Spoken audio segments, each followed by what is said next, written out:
Hello, and welcome to the Spoonie Authors Podcast, a podcast where we explore a different disabled author's stories each week. I'm your host, Diana Gunn, and joining us today is Patricia Lynne. Patricia never set out to become a writer. She was more of an art and a band geek. But some stories are meant to be told, and now she can't stop writing. Her young adult stories often have a paranormal, fantasy, or sci-fi twist. Her most recent book, A Quick Bite, came out just last week. Hello, Patricia. Hello, Diana. How are I'm ya? I'm great, as great as anyone can be in, the middle of 2020. Yeah.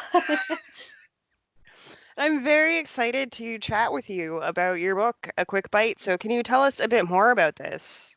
It came out of the A to Z blogging challenge back in 2013. I wanted to explain what that challenge is to people Yeah, who aren't familiar? it's it was created by Arlie Bird, and it's you blog every day of the month of April except for Sundays. And what you do is April 1st is the letter A, April 2nd is the letter B, April 3rd is the letter C, and so on until you get through the whole alphabet. Your theme is the alphabet.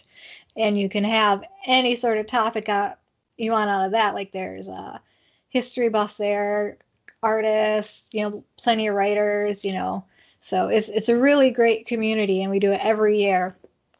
And my theme usually has something to do with flash fiction.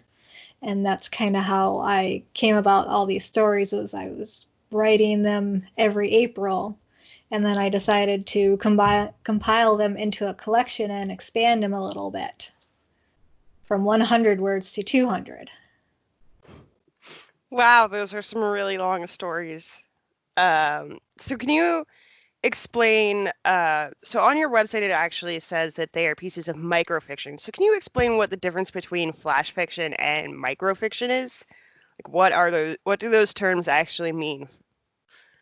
Did you lose me? My picture turned into you. I still see you. Okay. I see two of you. That's weird, but Yeah. it looks fine on my end. All right, I just thought I'd better stop and make sure. Well, I'd have to say microfiction just means like really, really tiny. Like they can be 50 words, they can be 100 words, they can be 200 words. I think anything over that kind of goes more into the flash fiction, and micro is you want to be really precise with your words and choose them carefully, and you don't really have to worry about fleshing stuff out as well. It's kind of like packing a punch in a small little package. That makes sense. And so how did you get into microfiction? Is that something you started doing through the A to Z blog, or? I started through the A to Z blog, and the inspiration was a fellow writer on Twitter named Joycelyn Risch was doing this hashtag called tweet tales, where she gave an obscure word, and you had to craft a story in a tweet, 140 characters, because that's what it was at the time, containing this word. And I was like, oh, I want to do that for the A to Z challenge. But a tweet seems like too short for a blog post. So I was like, I'll do 100 words.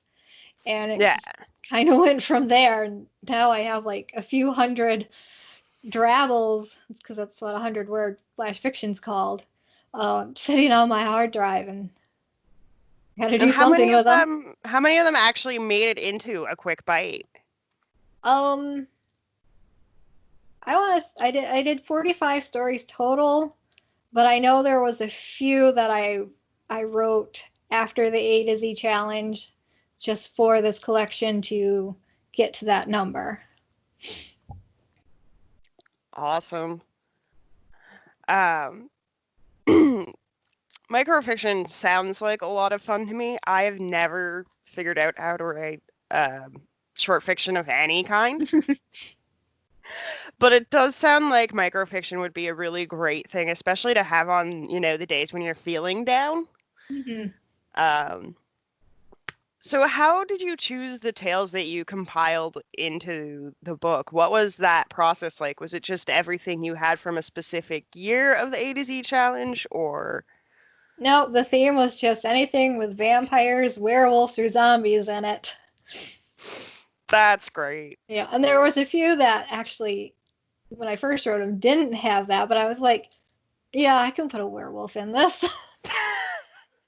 How do you look at a story and decide whether or not you can put a werewolf in it? What is the criteria for whether or not a werewolf belongs in your story? Well, if I had my way, every story would have vampires, werewolves, or zombies. Every single one. Romeo Yeah. and Juliet. Yeah. I actually came up with a story idea once that had no paranormal elements in it. And I didn't write it because I was like, well, this is boring. Like, I tried to put some, like, ghosts in it. I couldn't make it work. And I was just like, eh. Well, I guess this goes out the window now. Yeah. I must admit, I feel the same way. It doesn't have to be vampires or werewolves, but if there isn't a hint of the supernatural, I'm not going to write it. Probably not going to read it. I do occasionally read a mundane book that is just set in our world with no hint of magic whatsoever, but it's not a common thing. I look for something extra, something beyond our world. Yeah, I'm trying to escape from reality. I don't need to read about reality. That's probably why I'll never read any John Green books. That's fair. I have some thoughts on John Green as an author. I won't get too much into it here because this is a podcast where I'm interviewing you, but I will say that I actually much prefer John Green as a vlogger and a YouTuber. I really like the YouTube stuff he does and the crash course stuff he does. He's a really entertaining teacher. Personally, his books, I mean, I did read The Fault in Our Stars and I did read Looking for Alaska and I finished them, so they weren't that bad. But I'm not a huge fan either. Yeah. I just hear he makes you cry and I was like, I don't want to do that with a book. Yeah, I guess that's fair. That's not at all. I don't like the mundanity of it. I love books that make me cry. As long as they're fantasy or sci-fi books that make me cry. No, I'm not into crying over books. I mean, I will get sad when a character I love dies. Like, I just finished rereading the 5th Harry Potter book, and I haven't started the 6th one yet because I'm currently in mourning over losing my favorite character. But I didn't start bawling over it, though. I just, like, I'll get sad when characters die in books, but I've never had one just make me flat out bawl. I've had maybe 3. It's a really impressive book that gets me. Like, sometimes, a decent number of books have gotten, like, a couple tears, but it's a really impressive book that will make me really weep. I had that experience recently, actually. I was rereading a book that I read maybe 10 years ago, and I had forgotten just how heart-wrenching the ending was, and I definitely spent the last 30 pages of that book just weeping. And it might have been, a little bit added on from just everything going on in the world right now. My body was like, well, we've already started. We might as well keep going. Yeah. Just purge the emotion. Yeah. So, let's move on. And then so these books are only these stories. I'm so used to, talking to novelists who've only ever written novels. This is such a different thing. So the only through line between all of these stories is that they have vampires and werewolves. People can pick up any one story, read that, and it is a self-contained thing. Yes, they're all little self-contained stories. I considered doing, I've done, drabbles where it's, 100 words is a story, and then the next is the continuation, but I didn't have any that really, really fit for that, for the collection, so I didn't worry about it. Awesome. It sounds like a great way to start the day. Just 200 words of fiction, and then you can move on and you can feel accomplished because you read something. Yeah. Yeah, it's really easy to pick. You can do it when you're standing in line at the bank or the grocery store, and just pass the time a little bit. Yeah, Yeah, oh, God. because I love a good long book, but sometimes I like little bits of fiction that I can pick up and read in like a half hour and put down. And still, like, okay, I read a great story today. And then I still got the rest of the day to do stuff. Because Yeah. sometimes a really good book can just suck you right in, and then there goes your day. Yeah, your day, your week, maybe if the book is long enough, your month. Yeah. It is very careful you must be when you are trying to not get sucked into a book. It's a danger. Yeah, I've missed appointments because of books. Yeah, I missed appointments, whole nights of sleep, many whole nights of sleep. But to be fair, I was never that good at sleeping to begin with. So Yeah. who knows if I would have actually gotten to sleep if I wasn't reading, right? So you have also written several novels. How is this process of writing this book different from that?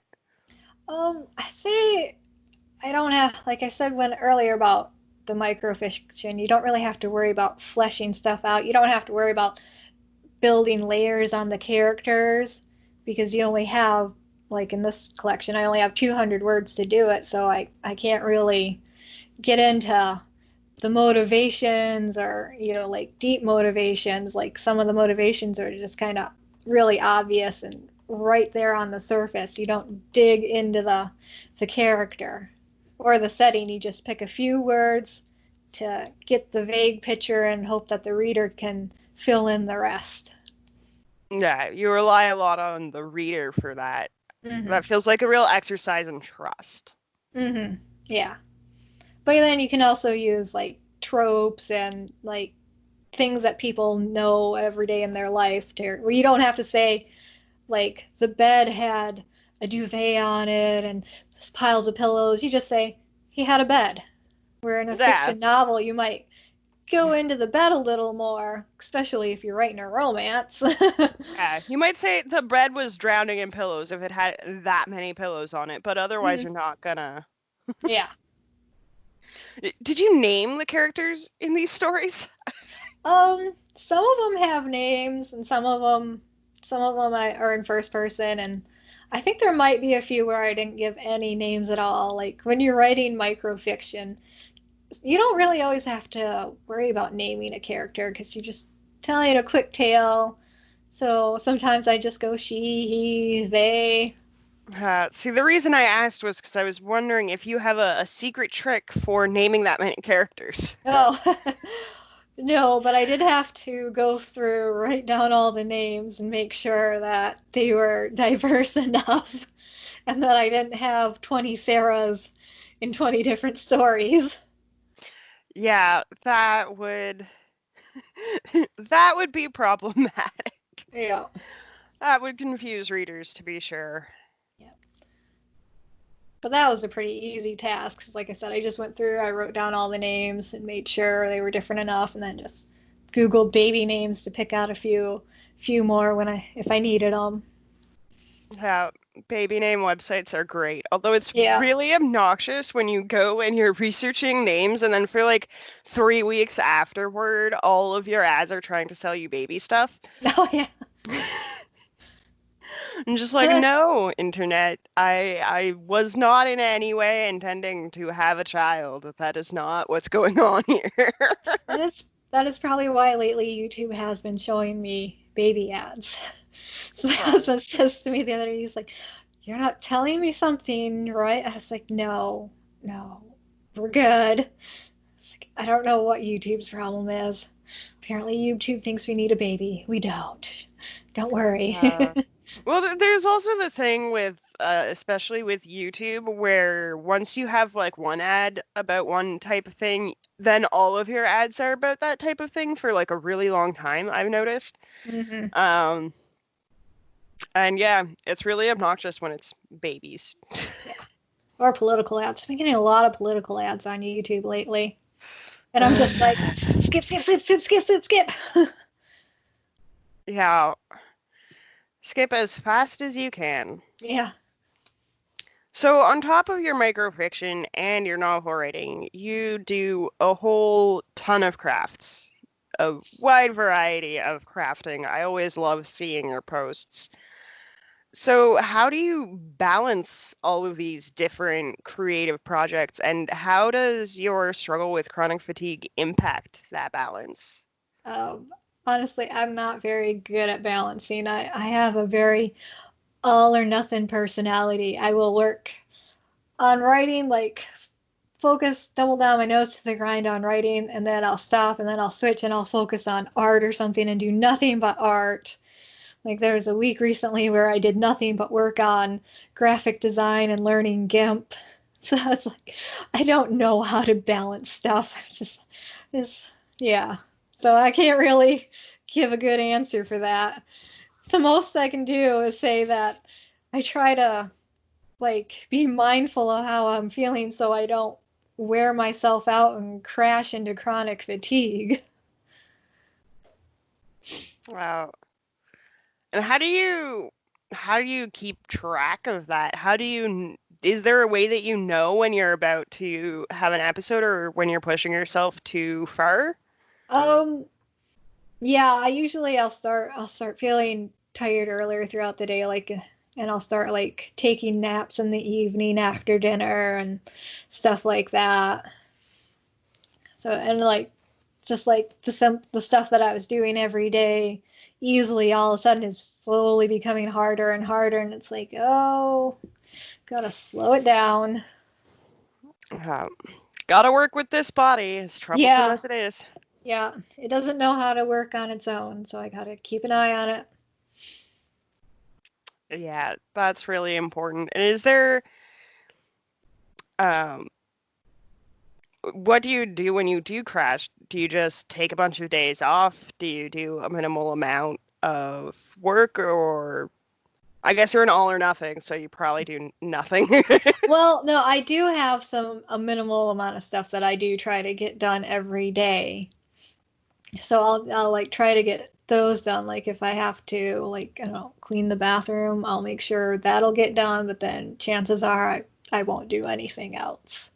So it's like I try to get household stuff done, or something. Like I do surveys and stuff like that to make a little bit of extra money. So I'll do those, but then it's like the rest of the day I'll just kind of sit there like a zombie.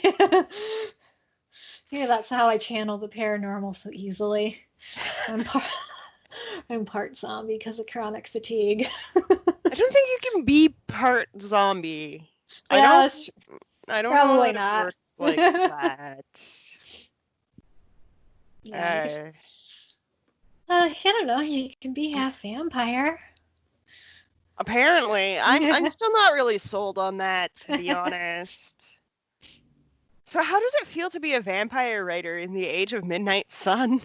Oh man. I don't know how. I'm actually kind of excited about it because I remember reading the leaked version. And because when Twilight actually was kind of what led me into this whole writing thing, like I saw a poster of the movie at a theater and I was like, that looks like a vampire.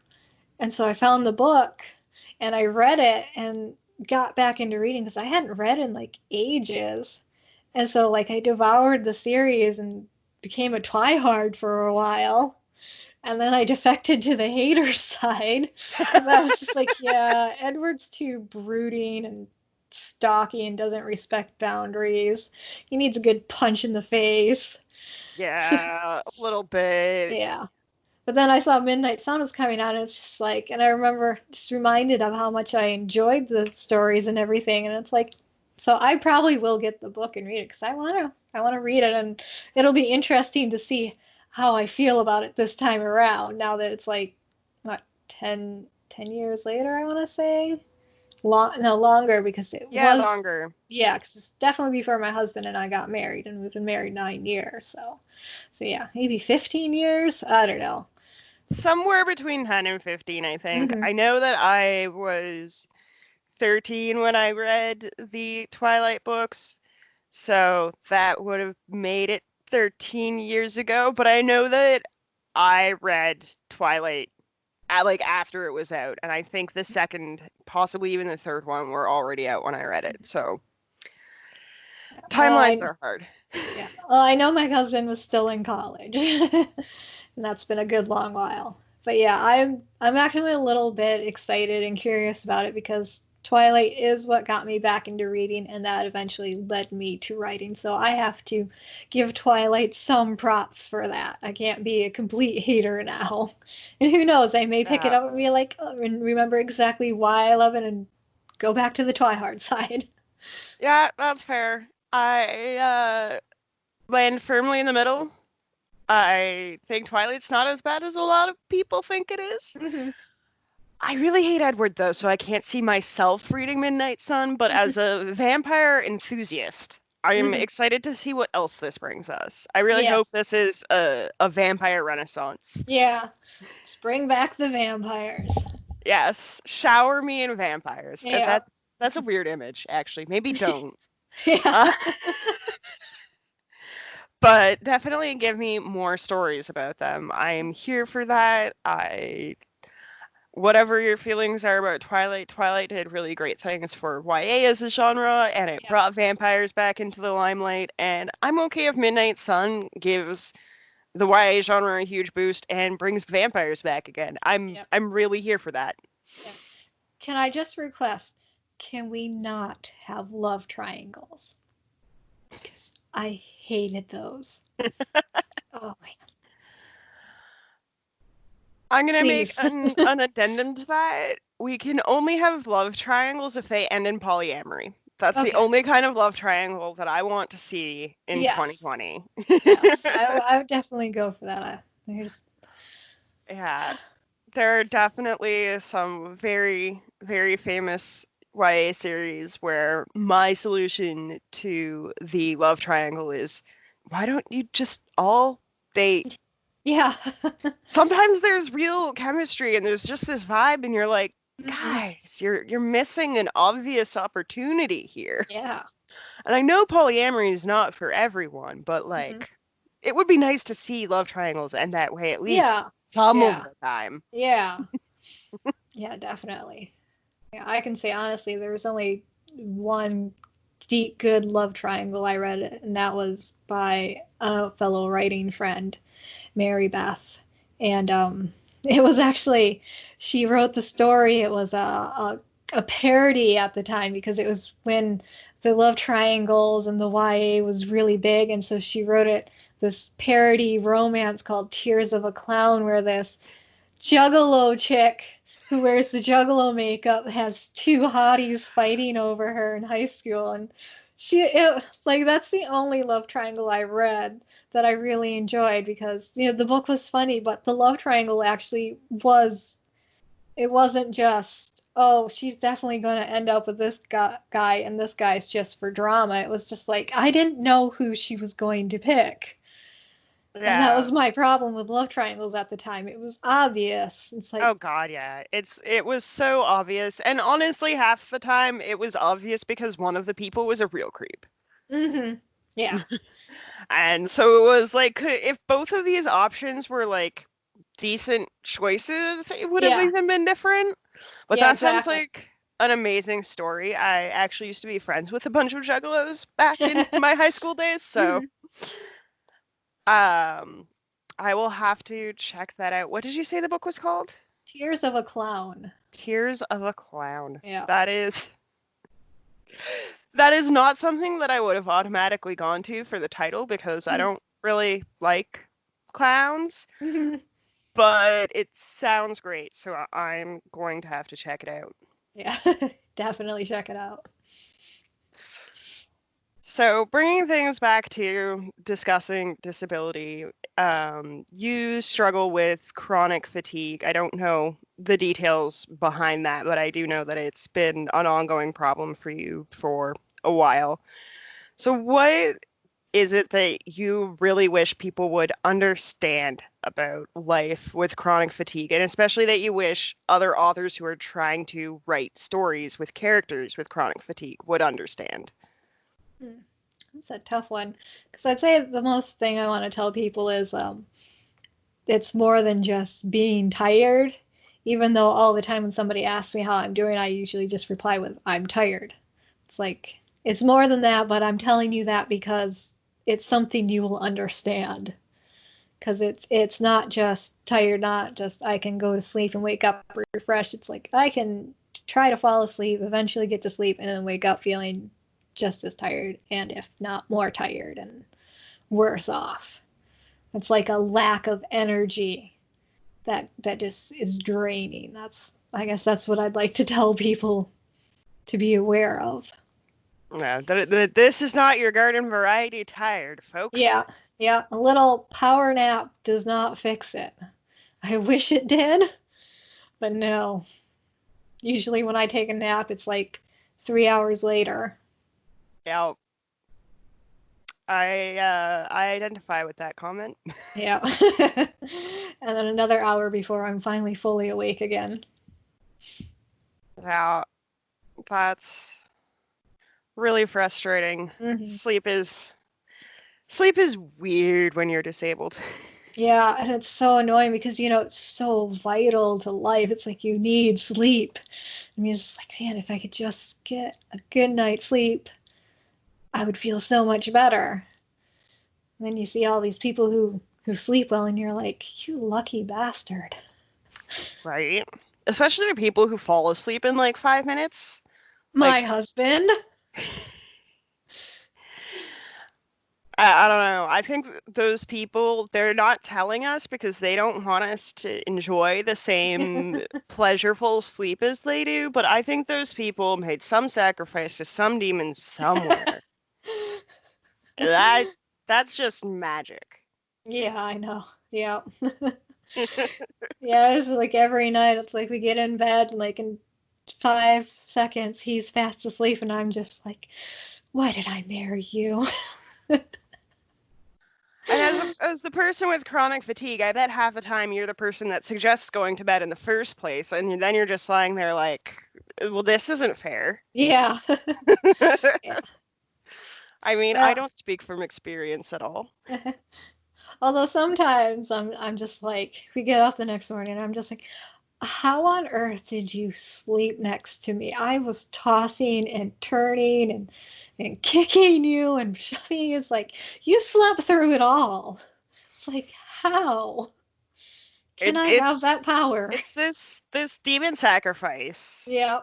You would think as your husband he would be morally bound to tell you or something. Yeah, exactly. I'll have to grill him over dinner.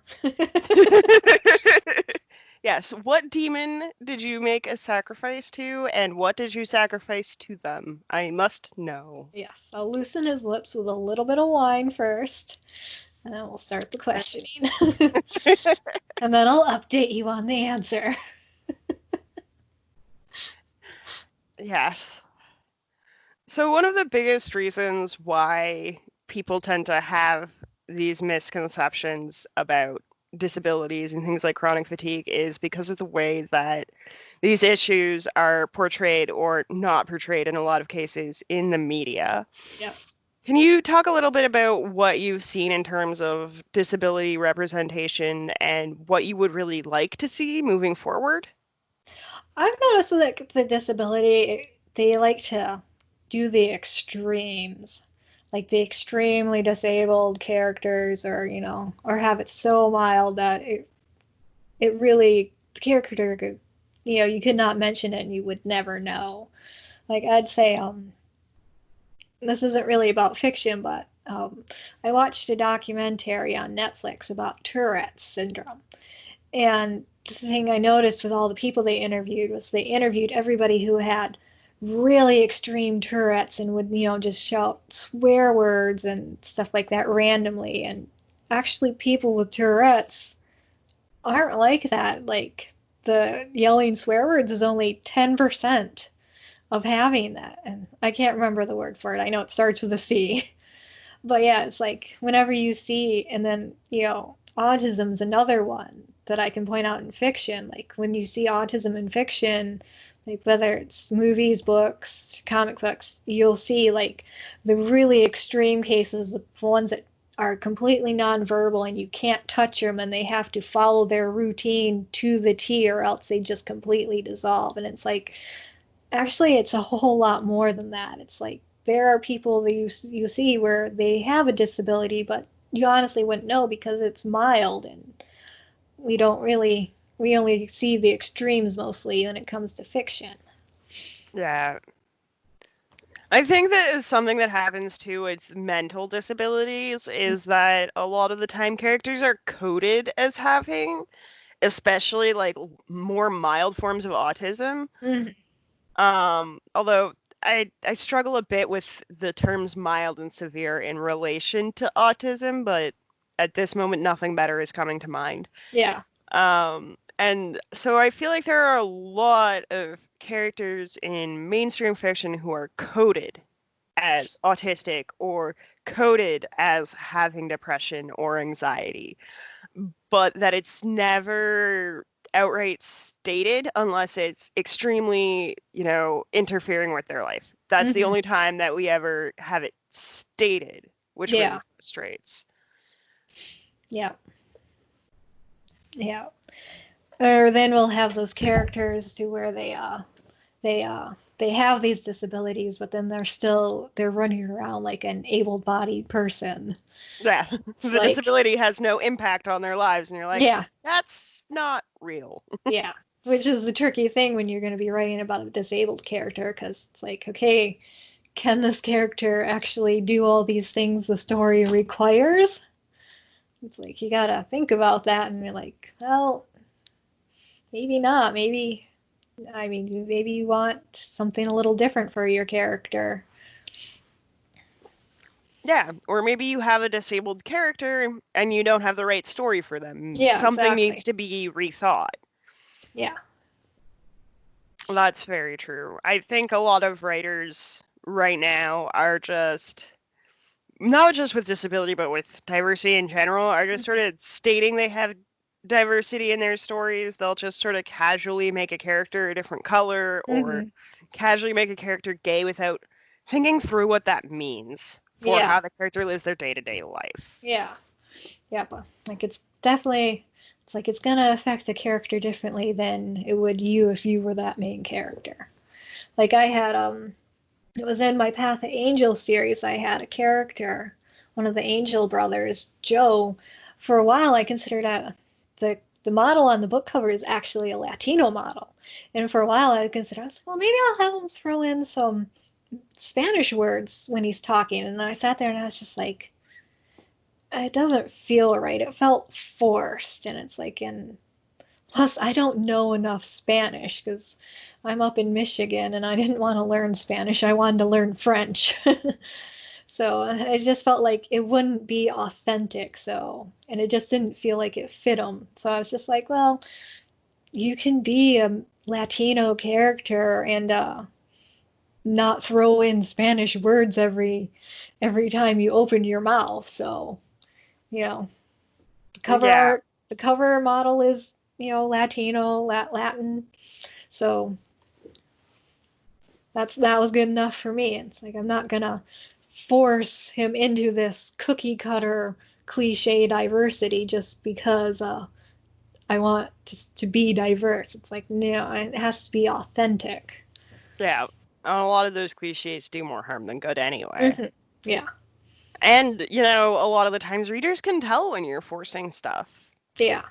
Yeah. That's why certain series aren't as good after Yeah. a few books, because you can tell that the writer's just continuing to write them for the paycheck. Yeah. Yeah. Yeah. And you don't create the best art that way. Yeah, exactly. All right, next question. I think we are actually at the end of our questions. This has Oh, been a lovely conversation. So to yeah. wrap up, I'm just going to ask, where can people find out more about you and where can they grab a copy of A Quick Bite? A Quick Bite is available on Amazon and in Kindle Unlimited right now. So you can check it out over there. My website is patriciajosephine.com for my adult fiction, and Patricia Lynne, Lynn with an E.com, because everybody leaves out the E on Lynn. For my young adult, you can find me on social media at PattyAuthor07. That's like my username for Facebook, Twitter, Instagram, Pinterest. I was able to get it all across the board. No differences. I was like, yes. And I'm on Patreon under PattyAuthor07 as well. So Awesome. That's great. I hope that you have a wonderful first month of sales and that you survive this apocalypse with your yeah. sanity mostly intact. Well, I'm a writer, so the sanity is already gone. Yeah, well, just like what I hope you still have roughly the same amount of sanity coming out of this that you did going into it. I mean, I know Yeah. it's going to be a little bit lower, and I know you probably only had a little bit to begin with, but like, Try to hold on to that little bit. yeah. Thanks for listening to this week's episode of the Spoonie Authors Podcast. The Spoonie Authors Podcast is part of the Spoonie Authors Network, a community initiative devoted to sharing the stories of disabled authors and educating abled people about what life is like for disabled creatives. Transcripts of this podcast are also available on the Spoonie Authors Network. To learn more or become a contributor, visit spoonieauthorsnetwork.blog. And of course, if you enjoyed this podcast, make sure to leave a 5-star review on your favorite podcast streaming platform.